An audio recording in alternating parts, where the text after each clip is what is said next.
Welcome dear friends, मैं अवधेश आप सभी का स्वागत करता हूं अचीवर्स पाथ क्लासेस में। डियर फ्रेंड्स, आज हम जानेंगे मैकॉले के विवरण पत्र के बारे में। कौन था मैकॉले, क्या था विवरण पत्र और क्या इंपॉर्टेंस है हमारे इंडियन एजुकेशन सिस्टम में मैकॉले के विवरण पत्र का। आइए समझते हैं। दोस्तों, बात उस समय की है जब Bharat British east India company Bharat में अपनी जड़ें जमाता जा रहा था।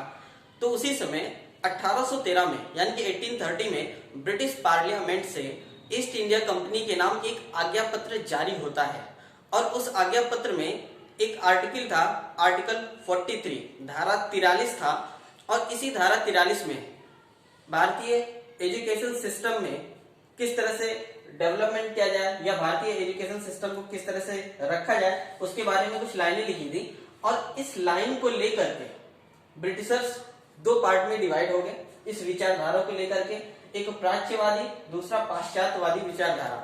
समझेंगे क्यों अंग्रेजों के बीच में इस धारा को लेकर के विवाद हुआ और कितना लंबा ये विवाद खिंचा। दोस्तों, हुआ ये था कि उसमें आर्टिकल 43 जो था 1813 के जो आज्ञा पत्र था उसमें आर्टिकल 43 में लिखा गया था कि प्रतिवर्ष कम से कम 1 लाख रुपए की धनराशि का प्रयोग साहित्य के रख रखाव एवं विकास तथा भारतीय विद्वानों के प्रोत्साहन और भारत में कंपनी यानी कि ब्रिटिश ईस्ट इंडिया कंपनी शासित क्षेत्रों में रहने वालों को विज्ञान का ज्ञान कराने में किया जाए। दोस्तों, यहाँ पर 3 लाइन थी जिसकी क्लियरिटी नहीं हो पाई थी, उस आज्ञा पत्र में ज्यादा स्पष्टता से नहीं बताया गया था, इसलिए इनमें अंग्रेजों के बीच में मतभेद हो गए, विवाद हो गए इस आर्टिकल को लेकर के। पहला विवाद क्या था, 1 लाख रुपए को लेकर के। दूसरा विवाद था साहित्य को लेकर के। तीसरा विवाद था भारतीय विद्वानों को लेकर के। दोस्तों, इसमें 2 पार्ट में डिवाइड हुए। जैसे पहला तो मुद्दा ये था कि जो 1 लाख रुपए हैं, इस 1 लाख रुपए को खर्च कैसे करना है, क्योंकि सरकारी पैसा और सरकारी पैसे में एक रुपए का हिसाब किताब देना होता है। तो ईस्ट इंडिया कंपनी को 1 रुपए का हिसाब किताब देना था। तो इसमें ये नहीं लिखा गया था कि जो 1 लाख रुपए हैं उसको खर्चा कैसे करना है एजुकेशन सिस्टम पे। तो पहले विवाद का मुद्दा ये बन गया। दूसरा साहित्य। दोस्तों, ये जो साहित्य वर्ड है ना, साहित्य वर्ड के ऊपर कुछ ब्रिटिशर्स कहने लगे कि जो साहित्य है वो, क्योंकि हमें भारत में स्कूल चलाने हैं तो हमें भारतीयों की लैंग्वेज में ही एजुकेशन सिस्टम को रखना चाहिए, साहित्य भी उन्हीं का पढ़ाया जाना चाहिए। तो हिंदी में इसको संस्कृत में पढ़ाया जाना चाहिए, साहित्य संस्कृत में होना चाहिए, अरबी में होना चाहिए, फारसी में होना चाहिए। तो ऐसी विचारधारा रखने वाले ब्रिटिशर्स कहलाए प्राच्यवादी विचारधारा। लेकिन कुछ ब्रिटिशर्स कहने लगे नहीं, ऐसा बिल्कुल नहीं होना चाहिए।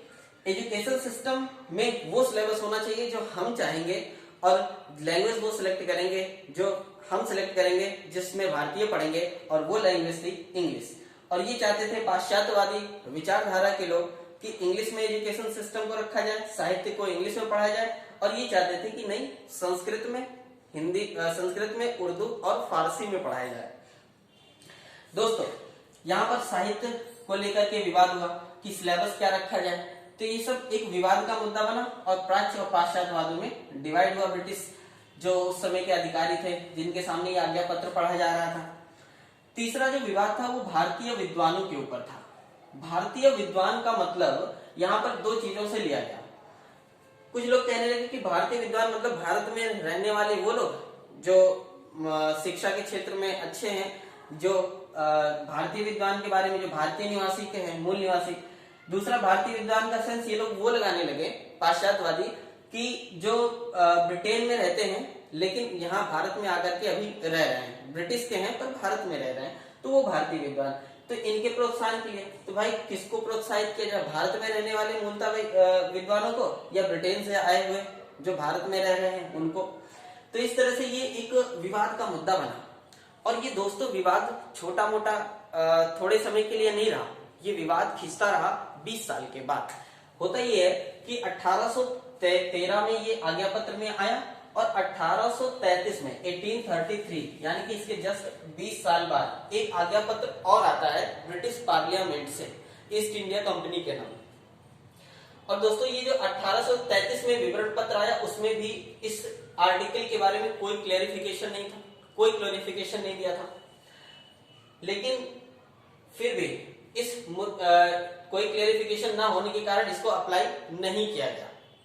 उसके बाद दोस्तों 10 जून 1834 को यानी कि 10 जून 1834 को जब भारत का गवर्नर जनरल था विलियम बेंटिक गवर्नर जनरल था, और उसी समय 10 जून 1834 को मैकॉले इस विलियम बेंटिक के काउंसिल का कानूनी सलाहकार बनकर के भारत आता है। और विलियम बेंटिक ने ही उस मैकॉले को भारतीय जन शिक्षा समिति का अध्यक्ष बनाया, और अध्यक्ष बनाने के साथ इस मुद्दे को, जो धारा 43 थी और प्राच्य और पाश्चात्य जो विवाद चला आ रहा था, इस विवाद को खत्म करने के लिए मैकॉले को आज्ञा दिया कि भैया आप इसको देखो और इसको खत्म करो, ये प्राच्य पाश्चात्य विवाद। और प्राच्य पाश्चात्य विवाद जैसा कि मैंने बताया कि ये जो 3 पॉइंट थे, इन 3 पॉइंट को लेकर के ब्रिटिशर्स 2 पार्ट में 2 विचारधाराएं रखे थे, और अपनी अपनी विचारधारा को लेकर के प्राच्यवादी और पाश्चात्यवादी विचारधारा कहलाए। मैंने वो आपको डिस्क्राइब किया। तो दोस्तों इस मुद्दे को ठीक तरह से निपटारा करने के लिए मैकॉले को इसकी जिम्मेदारी सौंपी गई। मैकॉले ने क्या किया, आर्टिकल 43 को बहुत ही अच्छे से पढ़ा, उसको एनालाइज किया। फिर जो प्राच्यवादी विचारधारा जो 1813 में जो इन लोगों ने स्टेटमेंट दिए थे, इन लोगों के स्टेटमेंट को अच्छे से पढ़ा कि भाई क्यों प्राच्यवादी के हिसाब से कैसा होना चाहिए भारतीय एजुकेशन सिस्टम। उसके बाद पाश्चात्यवादियों की विचारधारा को पढ़ा कि ये लोग क्या चाहते थे और क्यों चाहते थे कि एजुकेशन सिस्टम कैसा हो। फिर मैकॉले ने बहुत ही चालाकी से 2 फरवरी 1835 को एक अपना विवरण पत्र तैयार किया। 2 फरवरी 1835 को एक विवरण पत्र तैयार करता है मैकॉले, और उसने अपने विवरण पत्र को विलियम बेंटिक को सौंपा।